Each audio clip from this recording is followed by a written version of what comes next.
चिता देख कर दिल द्रवित हो रहा हो दुस्सह वेदना। बेहया बेशर्म हो पड़ोसी बना, लाएगा दिल में कब वो नवल चेतना। खेलना बंद करी अब मेरे खून से, ज्वार सागरी का एक दिन न सह पाओगे। उठ गई गर सुनामी जो प्रतिशोध की, आंसुओं के समंदर में बह जाओगे।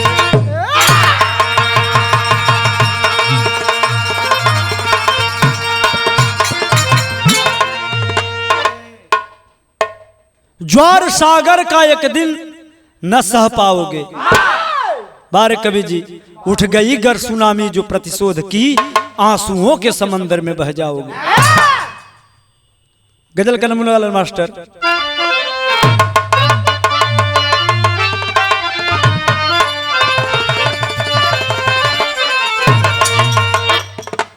ये आशिकाना कव्वाली हो।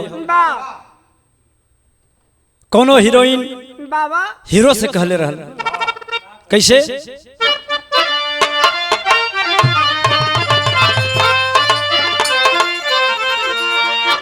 अरे अखिया अरे अखिया से ले लो प्यार के, अरे अखिया से ले लो प्यार के, तूने बताए सजन।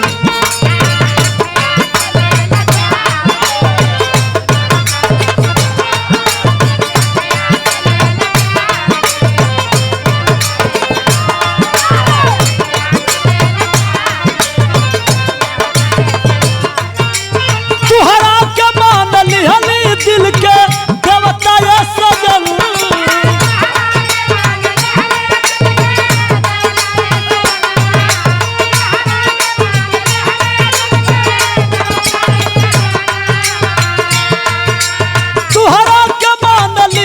दिल के देवता सजन, अखिया से ले ला प्यार के, तू देवता सजन।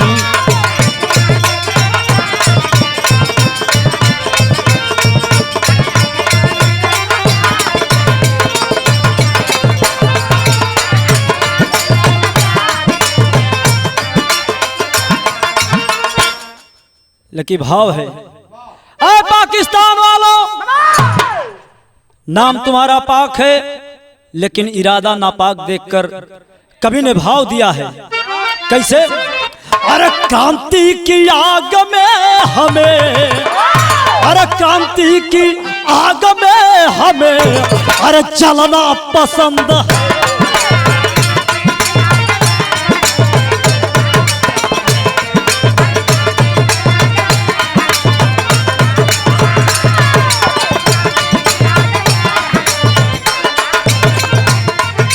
झुकना नहीं मंजूर है, मरना पसंद है।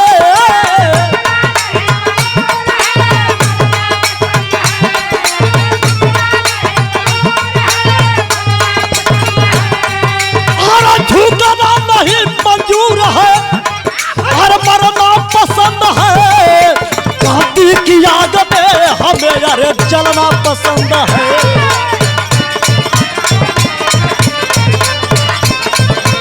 क्या बात है?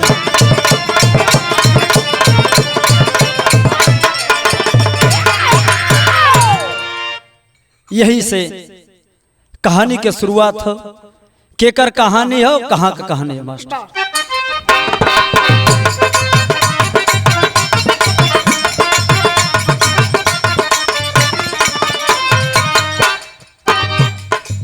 नाम है पाक पर न पाक, तेरा काम सही, तुम्हारे कृत्य को मौला करेगा माफ नहीं।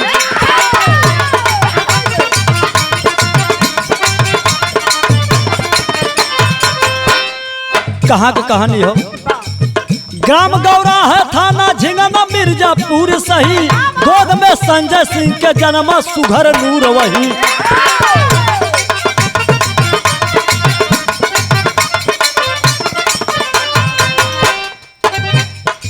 रहा सन तेरा कौन तेरा 2013 रहा सन तेरा माता रेखा ने सुनाया है, रहा सन तेरा माता रेखा से सुनाया है, फौज में जाने की हसरत है तब बताया है।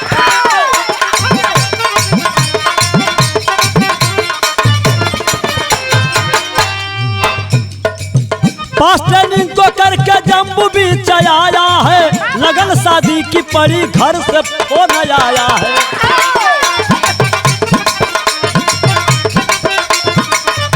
आजा ग्राम गौरव थाना झिंगनापुर मिर्जापुर के रहने वाले बाबू संतोष सिंह के गोद में एक पुत्र धन की प्राप्ति हुई। जौने लड़का का नाम बहुत प्यार दुलार से रवि सिंह रखल गए। रवि सिंह के माता का नाम रेखा बताल गए। बचपन से ही उस लड़के के दिल के अंदर ये तमन्ना थी कि जब भी मैं नौकरी करूंगा फौज का करूंगा, अन्यथा कुछ नहीं करूंगा। 2013 में माता रेखा से अपनी बात को बताया कि मां मैं फौज में जाऊंगा।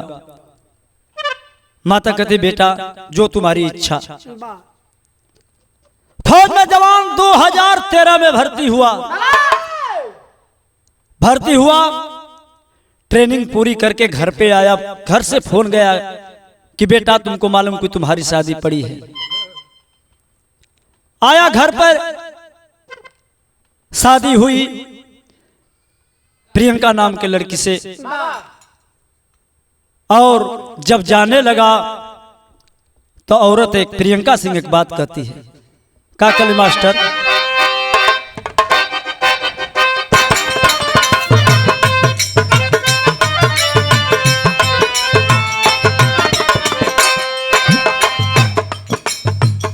ये गीत बुंदेलखंडी बा। कौनो मर्द अपन मेहरारू का बात बताओ तो कैसे। बनवा कर धनिया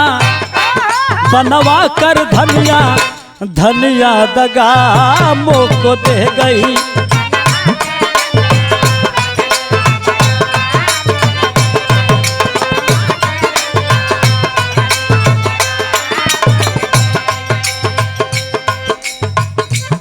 कुछ दिन घर पे रहा अपने औरत के साथ। फोन आया, जब जाने लगा औरत कहती है कि पति देव कुछ दिन और ठहर जाइए, रुकिए घर पे। का कल फौजी के जवनिया धनिया वतन के नाम हो गई रे।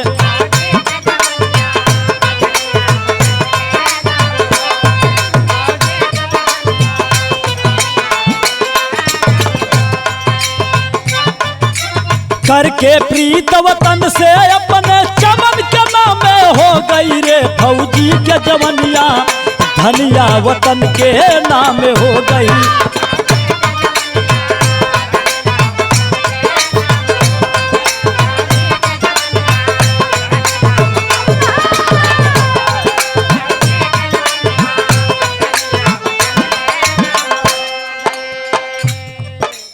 रवि सिंह कहना प्रियंका जौने दिन सिर पे टोपी आए तन पर वर्दी मिल जाला तो पूरा भारत मायापन हो जाले। बताओ तुम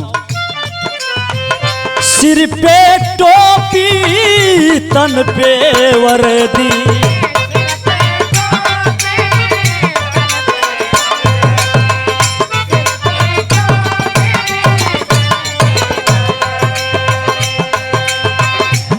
ना जाने मेहदी हरदी।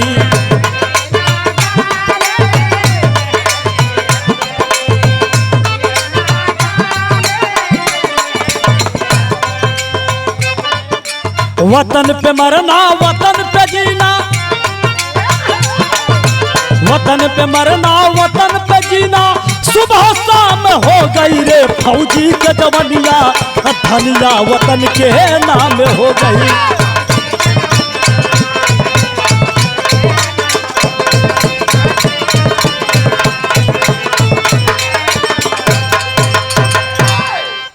पूरी बात रवि सिंह अपने पत्नी प्रियंका को समझाता है और चले गए अपने ड्यूटी पर। जब ड्यूटी करने लगे कुछ दिन के बाद वो फोन करती है प्रियंका, एक बात कहती है। क्या कहती मास्टर?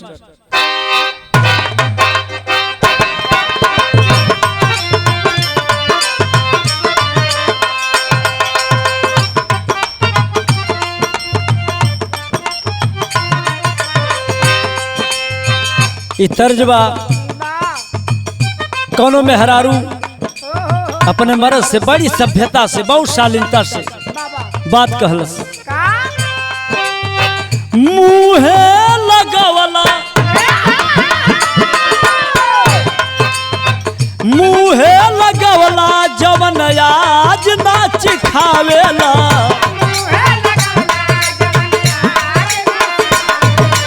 क्या बात है?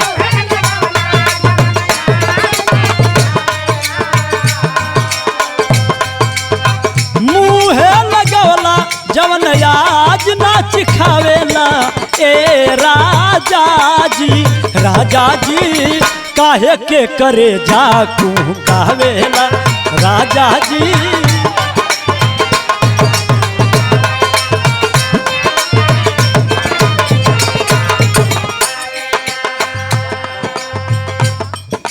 एक दिन जवान ड्यूटी पर मुस्तैदी से खड़ा है और उनकी पत्नी फोन लगाती है, उठाओ न कला हेलो। प्रियंका सिंह को बात कहली का प्रेम से न हमसे काहे आज बतियावेला।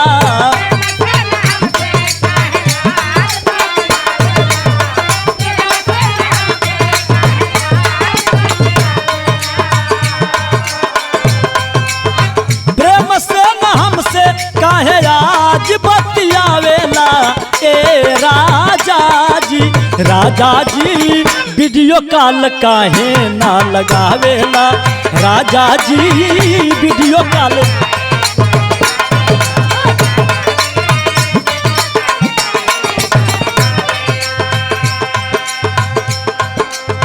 प्रियंका सिंह कहते कि राजा जी तने हरिया से वीडियो कॉल करी तनी देख के हम बतिया लें।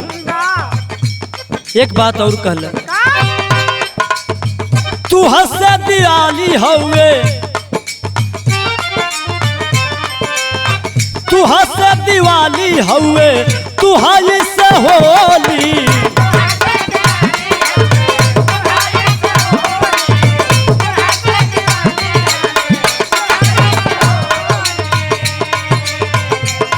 सुनी आपके बिना सब कुछ सुना लगत। आपसे ही दिवाली है होली है। इतनी बात जब रवि सिंह सुनल कना सुना कहे रवि सारा हद पर चलता के गोली।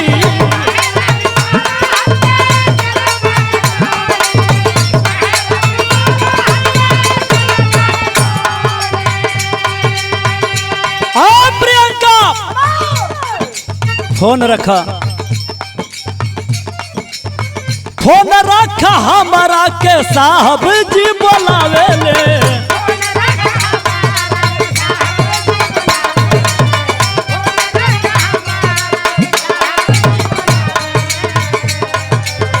फोन रखा हमारा के साहब जी बोलावे ले ए राजा जी वीडियो कॉल काहे न लगावेला।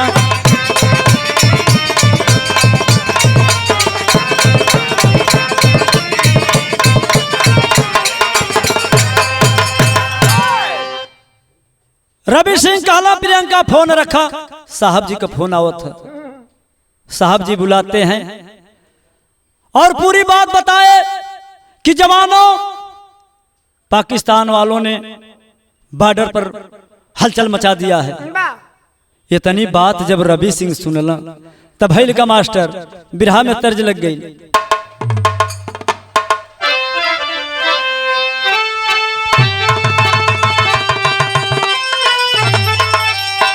वाह वाह वाह वाह। ये धुन के स्वर्गीय रामदेव दादाजी अपने जबान से इतना अच्छा से प्रस्तुति करें। केतरे मिस के गांव मास्टर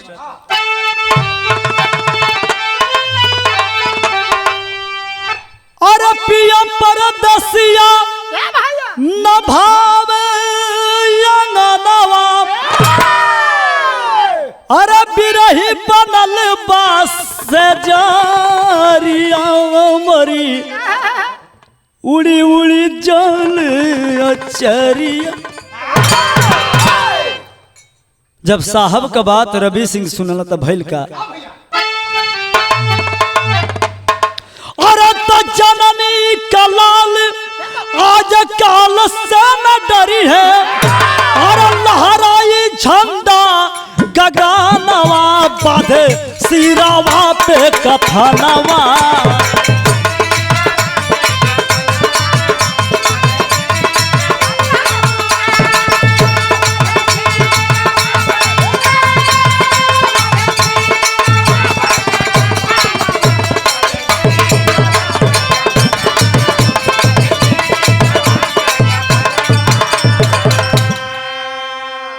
देशवा के खातिर समर्पित जवानी रग रग में उमड़ल बलहु खानदानी।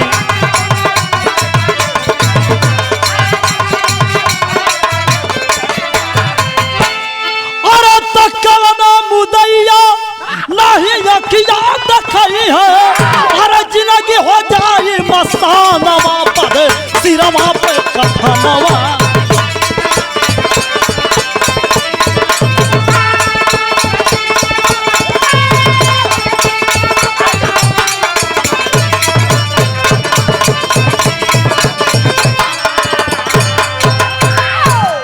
बारे जवान जब चला पूरी टीम के साथ तब भैल का मास्टर चौलरिया के अंदर कहना हो।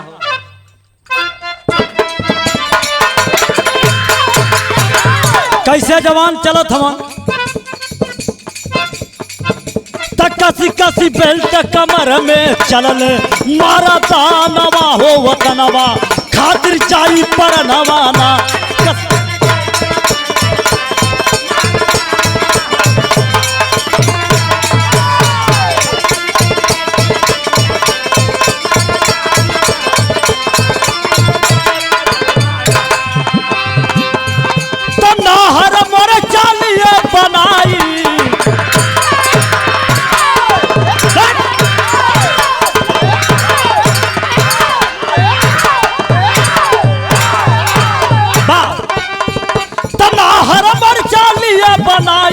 गोली कब कहां से आई गोली कब कहां से आई चलनी दोनों तरफ से गोली चलनी दोनों तरफ से गोली खूनी मचल धरा पे होली खूनी मचल धरा पर होली।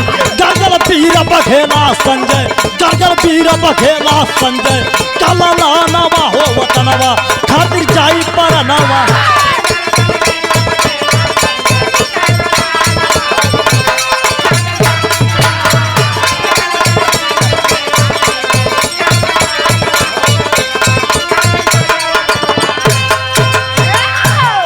बारे बहादुर संजय सिंह पूरी टीम के साथ चढ़ाई किया। दोनों तरफ से गोली चल रही है। जवान ने आवाज दिया है जवानों एक बात हमारी सुनो। क्या कहता है टेरी के अंदर भाव लगल मास्टर।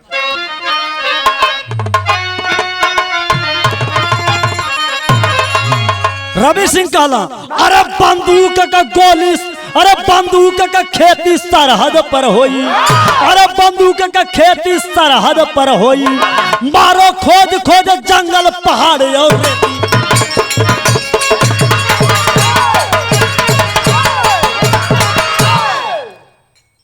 बंदूक का खेती सरहद पर होई मारो खोज खोज जंगल पहाड़ यो रेती।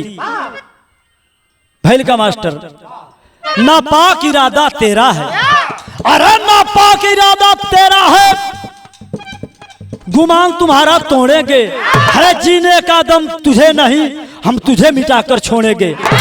तब तीन बार मार गिराया है, चौथे पर पिस्टल साधा है, एक साथ बनाए लक्ष्य, नीचे आतंकी दर्जन आधा है। उधर से 6 आतंकी छिपकर गोली चलाते हैं। तब हैल का मास्टर तर्ज लग गई।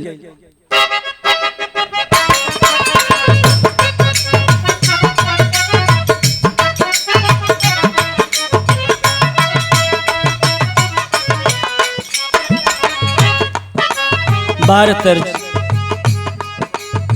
सब कर खुनवा, सब कर खुनावा तय कहीं रहुए, सब कर खुनावा तय कहीं रहुए, बदनावा अलगा अलगा बा।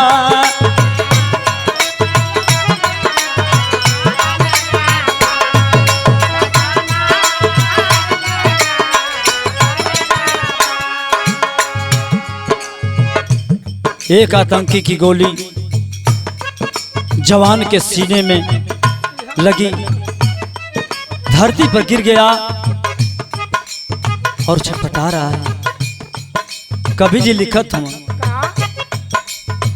आवे के डहरिया, आवे के डहरिया तय कहीं हुए, महारानावा अलगा अलगा बा।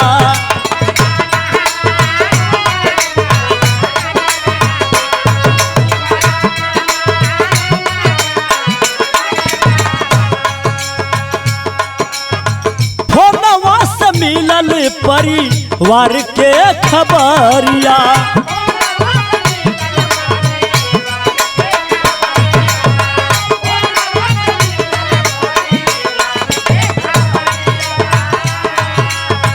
झर झर सब ही का बरसल नजरिया,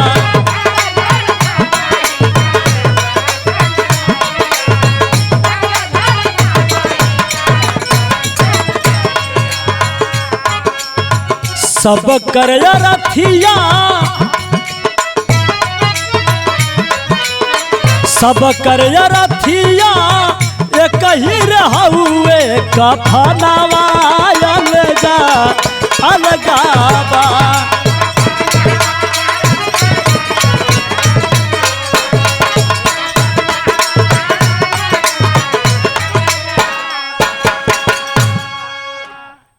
सब कर अरथिया ते कही रहे हुए, कफनवा अलगा अलगा बा।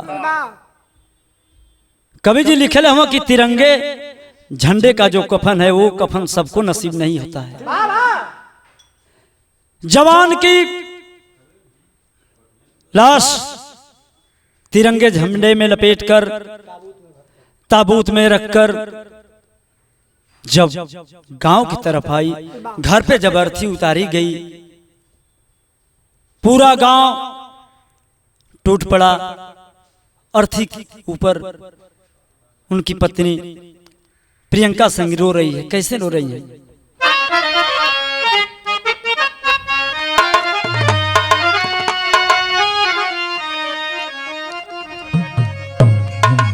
पत्नी प्रियंका रो थी कि हमरे सैया,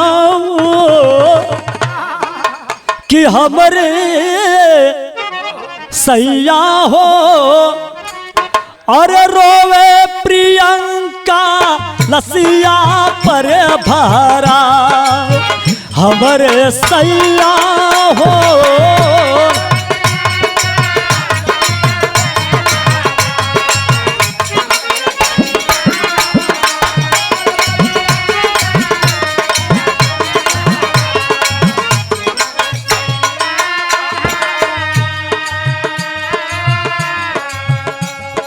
प्रियंका रोथी सैया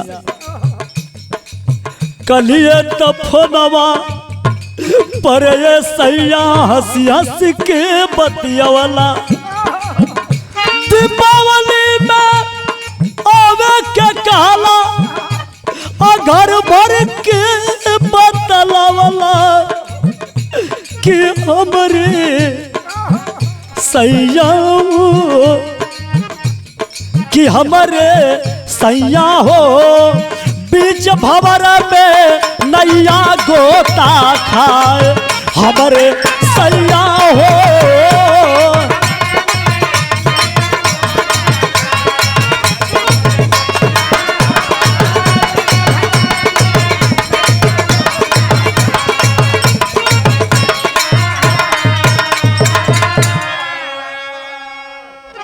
पत्नी का दर्द और गम देखकर पूरे गांव के लोगों के आंखों में आंसू आ गया।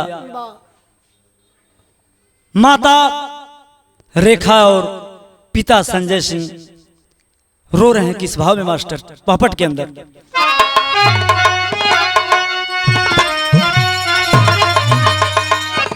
बतावत हूं बाबू संजय सिंह, अरे तवाल तिरंगा के इला सुगनावा मनवा माने ना अगिरे जमी पर बाबूजी तही छनवा मनवा माने ना।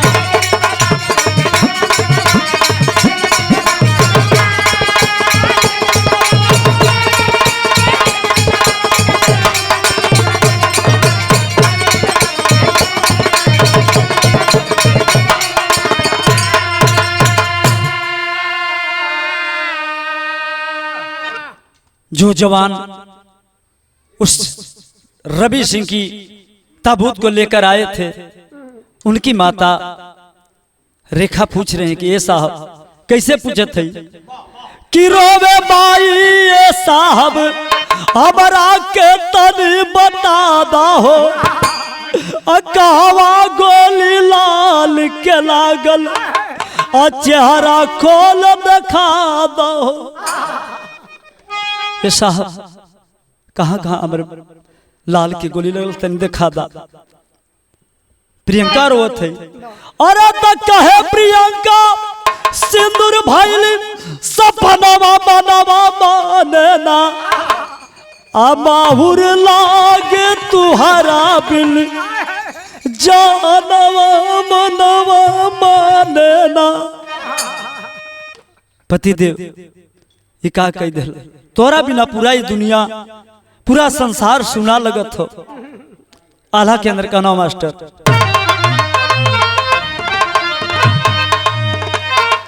के मंत्री आ विधायक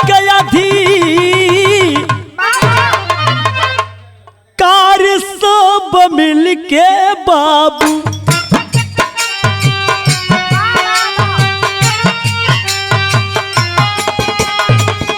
रहे कैलाश सिन सबुरवा हो धराए।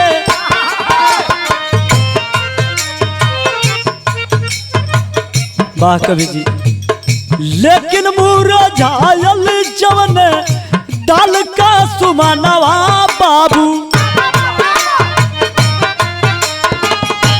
कैसे का दिल में सबुरवा होई भाए।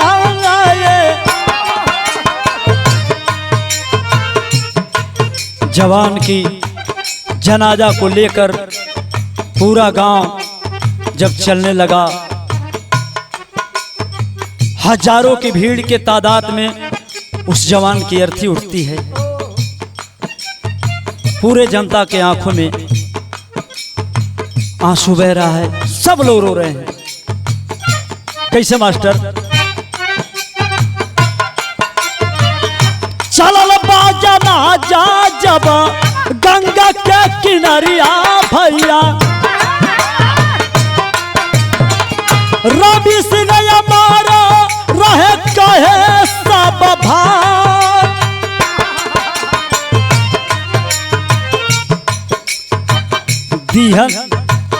दिहल संजय सिंह तब मुख में अगिनिया बाबू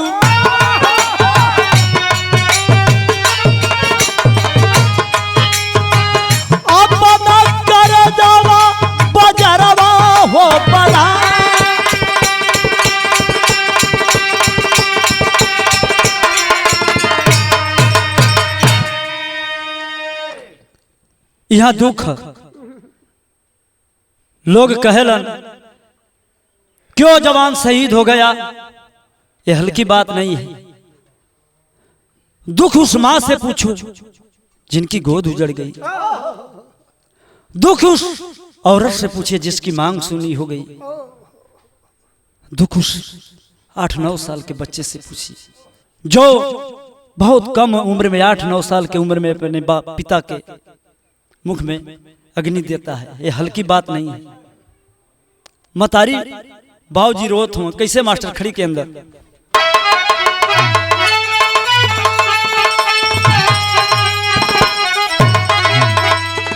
और रोवे माई बाबू झर झर बरस नीरावा। ए बेटा आज तो हमन के छोड़ गईला, लेकिन हमन का सहारा के हुई कैसे।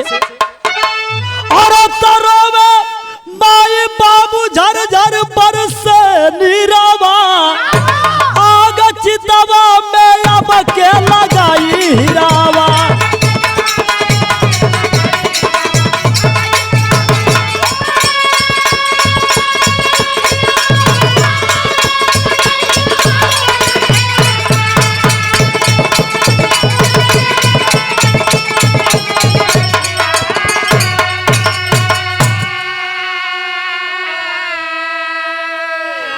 किरोवली बहनिया रुकत नहीं असिया, और अब के भेजल जाई सरहद पर रखिया।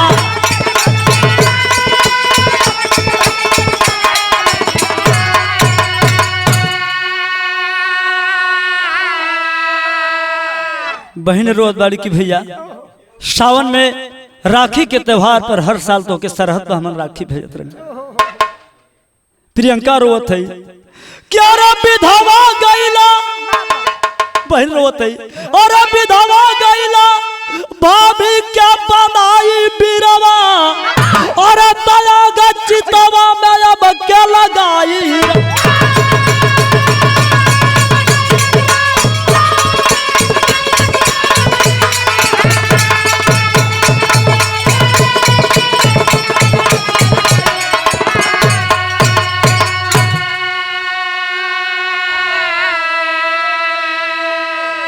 गुरु बिहारी गुरु गणेश के दिल पर लागल ठेस, कभी चंद्रिका प्यारे लाल और रोता है भारत देश।